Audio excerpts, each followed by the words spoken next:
আজকের এই ভিডিওতে সম্পূর্ণ আমরা ক্লিয়ার হব কিভাবে লোকাল ডোমেন কানেক্ট করতে হয় শপিফাই এর ভিতর।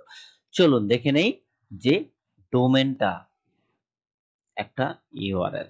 আবারও বুঝি অনেকে হয়তো বা এগুলো নাও বুঝে থাকে, একেবারে নতুন পুরাতন তারা তো এক্সপার্ট।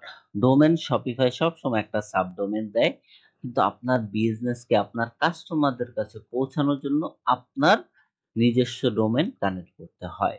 সেটা হয়তো বা শপিফাই থেকে আপনি বাই করতে পারেন, অথবা গোডেডি, নেমচিপ, আরো হোস্টিঙ্গার, আরো অনেক থার্ড পার্টি কি আছে, ডোমেন প্ল্যাটফর্ম আছে, এখান থেকে বাই করে এখানে কানেক্ট করা যায়। যেমন আমাদের এই ক্লায়েন্ট এই ডোমেনটা বাই করেছে নেমচিপ থেকে। এখন ক্লায়েন্ট থেকে আমরা এই নেমচিপে তার অ্যাকাউন্টের লগ ইন অ্যাক্সেস নিয়েছি বা ইউজার অ্যাক্সেস নিলেও হয়,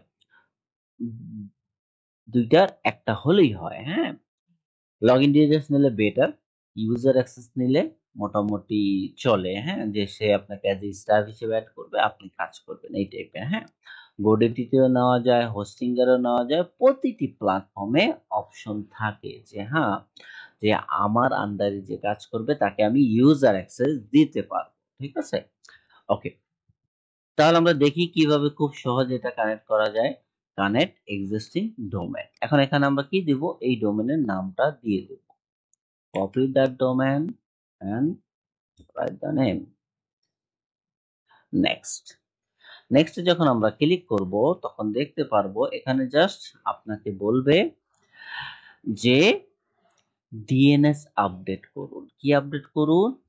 ডিএনএস আপডেট করুন। যে প্রেজেন্ট যে ডিএনএস যেটা থাকবে সেটা দেখাবে, কারেন্ট ভ্যালু আছে এই যে দুইটা, আপনাকে বলতেছে এগুলো জাস্ট চেঞ্জ করে দিলেই হবে। হ্যাঁ, তাহলে আমি এটা কপি করে নিলাম। কি করলাম? কপি করে নিয়ে আমাদের এই ডোমেনের ডিএনএস এসে পড়লাম।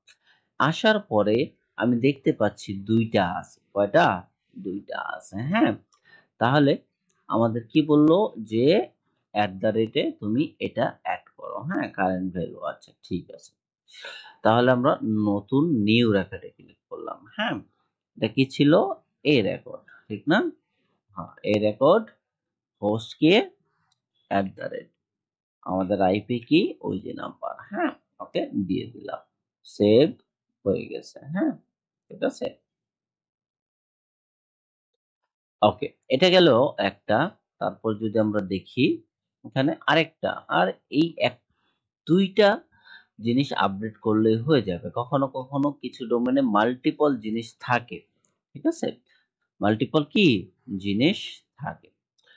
ওকে, তখন তারা বলে দিবে যে এই বিষয়গুলো আপনি কি করুন, আপডেট করুন, তাহলেই হয়ে যাবে। হ্যাঁ, এই যে আপডেট করা শেষ, দ্যাটস ইট। এটার জন্য এতটুকুই যথেষ্ট যে আমি আপডেট করে দিয়েছি।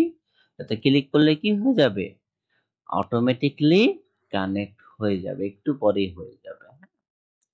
আমরা একটু পরে আসলে দেখতে পারবো আমাদের কি নতুন ডোমেন কানেক্ট হয়ে গেছে।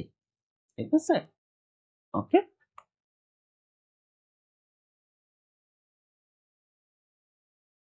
একটু রিলোড দিয়ে নেই, দেখতে পাচ্ছি মোটামুটি কি হয়েছে, কানেক্ট হয়ে গেছে। হ্যাঁ,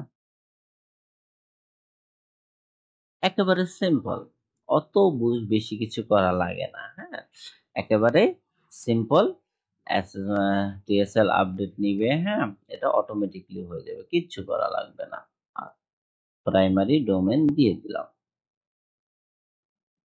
হয়ে গেছে। দেখছেন কি, আপডেট হয়ে গেছে, ডিএনএস ভেরিফাই হচ্ছে, অটোমেটিকলি হবে, আর কিচ্ছু করা লাগবে না। That's it, simple.